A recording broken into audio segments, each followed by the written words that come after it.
हाँ जी दोस्तों, नमस्कार। स्टडी हंगर्स पर आपका बहुत बहुत स्वागत है। आशा करता हूँ आप सभी बहुत अच्छे होंगे और अपनी तैयारी को एक नई दिशा दे रहे होंगे। तो साथियों, आप सभी के लिए इस वीडियो में मैं आपसे डिस्कस करने वाला हूँ केवीएस के 2021 में टीजीटी के लिए क्या सिलेबस रहने वाला है इसके बारे में। चलिए तो बात करते हैं। देखिए, केवीएस का जो हमारा एग्ज़ाम होता है, ये जो टोटल 150 मार्क्स का होता है। ठीक है। और इसमें 150 क्वेश्चंस रहते हैं। ठीक है।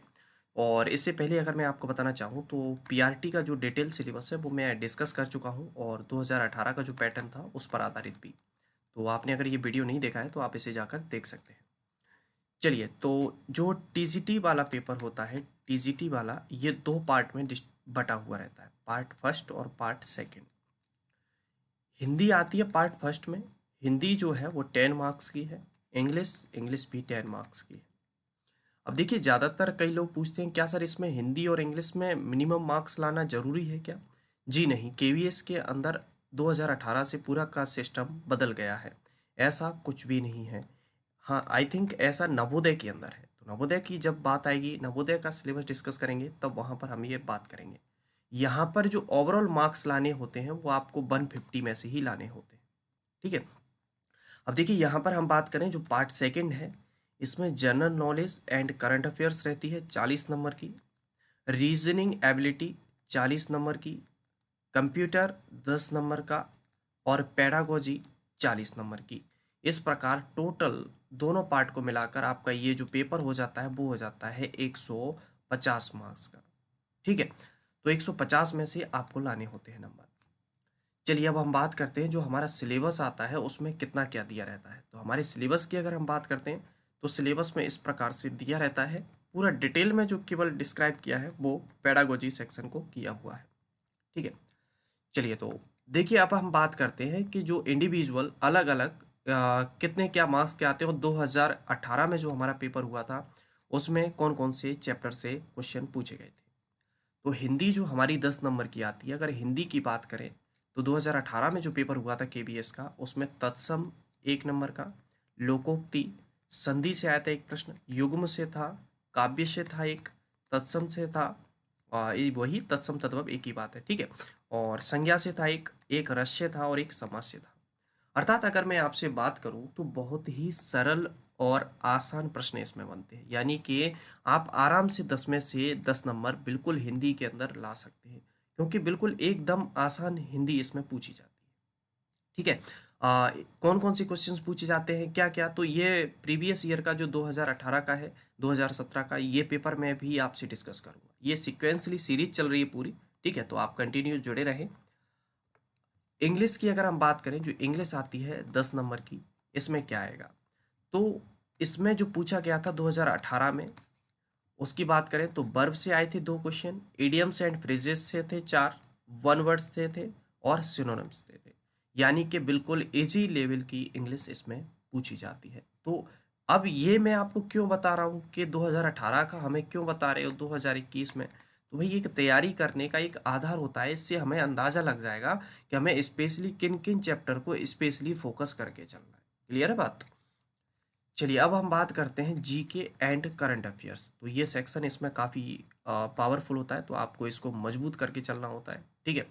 तो इसमें अगर हम बात करें, करंट अफेयर्स जो पूछी गई थी, करीबन 13 क्वेश्चन थे करंट अफेयर्स से थे, और जियोग्राफी से थे 13 क्वेश्चन। तो आप देख पा रहे हैं इन दोनों का वेटेज काफ़ी ज़्यादा रहा था, करंट और जियोग्राफी का।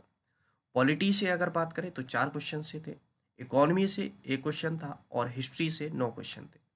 क्या 2021 में जो परीक्षा होगी, क्या उसमें सेम इसी प्रकार से पूछा जाएगा? जी नहीं, कोई नहीं कह सकता। आ रही बात समझ में? यानी कि अगर हम बात करें, हो सकता है यार ज्योग्राफी 8 नंबर की रह जाए और हिस्ट्री पता चले 16 नंबर की हो जाए। समझ रहे हैं बात को? तो कोई भी सेक्शन है, यानी कि कहने का मतलब ये है, हमें इस तैयारी को एक आधार बनाना होता है। तो आधार पता चल रहा है हमें यहाँ से कि किस सेक्शन से क्या पूछा जाता है।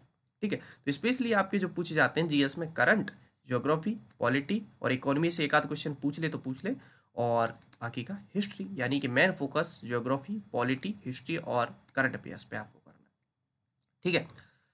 कंप्यूटर की अगर हम बात करते हैं तो कंप्यूटर 10 नंबर का आता है, बहुत आसान और सरल प्रश्न पूछे जाते हैं। इनपुट आउटपुट से था एक क्वेश्चन, MS ऑफिस से 4 क्वेश्चन जिसमें वर्ड, पावर पॉइंट, एक्सेल, ये डाटा बेस्ड था जो इनपुट आउटपुट वाला जो होता है 0 और 1 वाला, ठीक है, बाइनरी डिजिट जो होती हैं। वायरस से था एक क्वेश्चन, शॉर्टकट कीज पर बेस्ड था और एक फुल फॉर्म पर था, VGA की पूछी गई थी आई थिंक, ठीक है। तो ये सिंपल से बहुत ही सरल आसान से आपसे कंप्यूटर के अंदर प्रश्न पूछे जाते हैं, ठीक है। तो इन चैप्टर पर आपको फोकस करना है।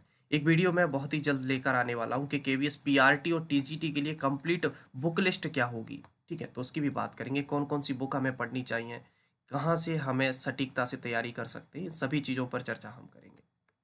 रीजनिंग की अगर बात करें तो रीजनिंग का काफ़ी अच्छा खासा रोल है भाई, इसमें करीबन 40 नंबर की रीजनिंग आती है, ठीक है। तो रीजनिंग के लिए देखिए, सबसे पहले एक बात बताऊं, मोस्टली अगर हम बात करें, मोस्टली जितने भी रीजनिंग के चैप्टर हैं ये सभी को कवर करता है, ऐसा नहीं है कि गिने चुने कुछ चैप्टर हैं। हाँ, इससे अंदाजा थोड़ा सा लग रहा है कि स्पेशली फोकस कहाँ करता है। तो देखिए यहाँ पर अगर हम बात करें, कोडिंग डिकोडिंग से आए थे 5 क्वेश्चन, डायरेक्शन से थे 2 क्वेश्चन, रिलेशन वाला जो चैप्टर है उससे थे 2, डिक्शनरी ऑर्डर इससे था एक क्वेश्चन, एज पर बेस्ड था, cube, ranking, calendar, figure, figure से 8 क्वेश्चन थे, फिगर का काफ़ी अच्छा रोल होता है इसमें। सिलॉक से थे सेटिंग अरेंजमेंट, सीरीज, स्टेटमेंट, यानी कि लगभग हमारी रीजनिंग के जो मोस्टली 18 से 20 जो चैप्टर है उन सभी को कवर करके चलता है, एक एक क्वेश्चन, दो दो क्वेश्चन। अब यहाँ पर स्पेशली फोकस कहाँ कर देता है कि जैसे कोडिंग डिकोडिंग है तो बिल्कुल 5 नंबर, देखिए यहाँ पर फिगर से थे। तो ये जो चीज़ें जहाँ से अधिकता ज़्यादा है उन्हें हमें थोड़ा सा स्पेशल फोकस करना है, और बाकी के सभी जो चैप्टर है उनको इक्वली हमें पढ़ते हुए चलना है, ठीक है। तो ये तो बात कर ली रीजनिंग के बारे में। अब हम बात करते हैं पेडागोजी की। देखिए जहाँ पीआरटी में पेडागोजी की बात करें तो पीआरटी में पेडागोजी 20 की थी, वहीं जाकर यहाँ पर पड़ गया वेटेज और 40 की हो गई है। पेडागोजी को बिल्कुल इसने डिटेल में डिस्क्राइब किया हुआ है, ठीक है। तो ये जो है ये आप देख सकते हैं यहाँ पर, ठीक है, ये कंप्लीट पूरा दिया हुआ है, करिकुलम पर बेस्ड है, एवेल्यूएशन, इंक्लूसिव एजुकेशन, और ये बाकी की डिसेबिलिटी बेसिस दिया हुआ है, ठीक है। और कम्युनिकेशन पर है, understanding learning, approaches to learning, जिसमें आपके जितने भी स्किनर, पावलो, थॉर्नडाइक, पियाजे, वाइगोट्स्की और गेस्टाल्टवादी, बंडूरा, ये जितने भी साइंटिस्ट हैं इन सभी की थ्योरीज इसके अंदर आ जाएंगी, ठीक है। तो पेडागोजी की बात यहाँ पर हो गई। तो एक चीज़ और आती है बच्चों के माइंड में कि क्या सर TGT वाला जो पेपर होता है सब्जेक्ट वाइज अलग अलग होता है? जी नहीं, सबके लिए जो पेपर होता है वह कॉमन होता है, ठीक है। चाहे आप मैथ से हो, चाहे आप इंग्लिश वाले ग्रुप से हो या सोशल ग्रुप से हो, सबके लिए कैसा होता है, ये पेपर कॉमन होता है, ठीक है। तो वीडियो पसंद आया हो तो लाइक कर दीजिए, दोस्तों के साथ शेयर कर दीजिए, और चैनल पर नए हो तो सब्सक्राइब कर लीजिए। चलिए मुलाकात करते हैं अगली वीडियो में, ख्याल रखिए।